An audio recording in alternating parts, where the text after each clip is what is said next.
Be honest with me. What are you more afraid of? Robots destroying humanity or a sinister one-world government enslaving us all? Well, neither sounds great, but according to legendary astrophysicist Stephen Hawking, the only way to prevent the former is with the latter. According to Hawking, artificial intelligence would grow so powerful it turns against us. It has no choice. Now, this is nothing new. Many scientists have said the same thing over the last few decades. But the man with a computerized voice, Dr. Speak and Spell, is warning that if mankind fails to forge a world government to curb the threat of a robot uprising, as well as climate change and nuclear war, we are done for. So, is the biggest of big government the answer to humanity's demise? Let me ask libertarian icon, another doctor of sorts, Dr. Ron Paul. Welcome back, Dr. Paul. Thank you, Kennedy. Good to be with you. So let's talk about this. I mean, I guess first we should address the threat of an increase in technology.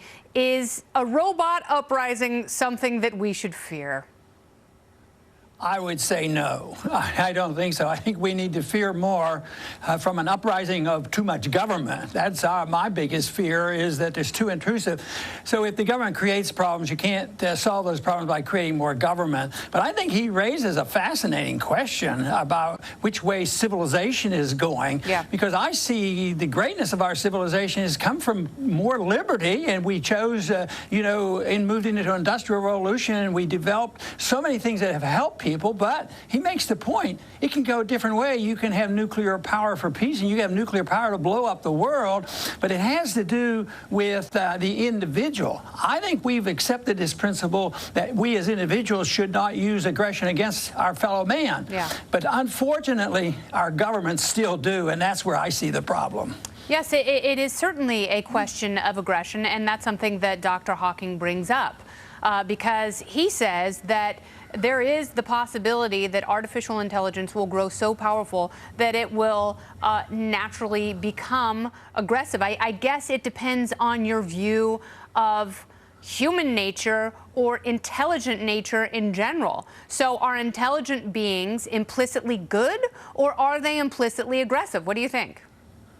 Well, I think intelligence is basically good, but I don't think machines can take over for the intellectual and the personal moral responsibility of the individual. I see that liberty solves so many of these problems. They gave us this great abundance, but then they gave us a choice. I think the next move for civilization, which is very, very young, when you think of what it accomplished in the last 300 years or even in the last 100 years, that we need to do something, because we've had great technological advances, but we've already started killing each other. Hundreds of millions of people killed, and then the nukes are still around. So the only answer to that is that we develop a belief that the human race should accept the principle of non-aggression against individuals. And there's a bit of that around. Most people accept that, but nobody wants to think about, well, maybe it's the government that's committing aggression. Maybe the fact that governments start all the wars that are the problems. And it's not the technology per se,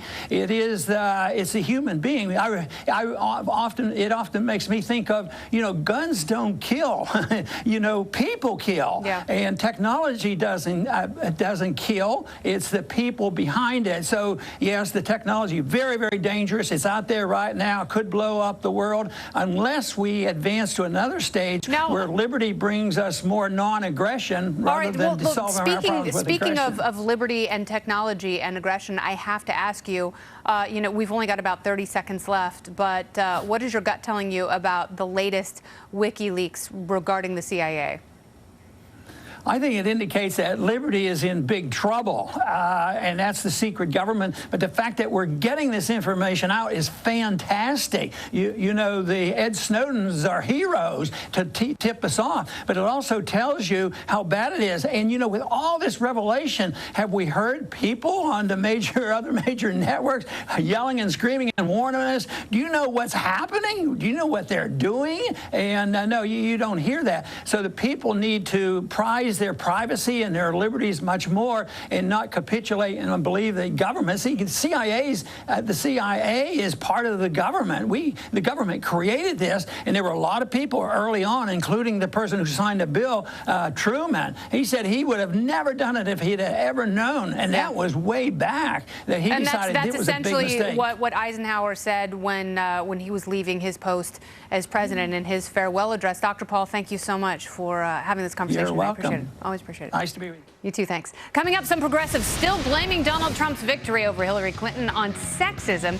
A recent gender experiment found that no, her ideas were unbearable. We'll explain when the party panel returns. That's next.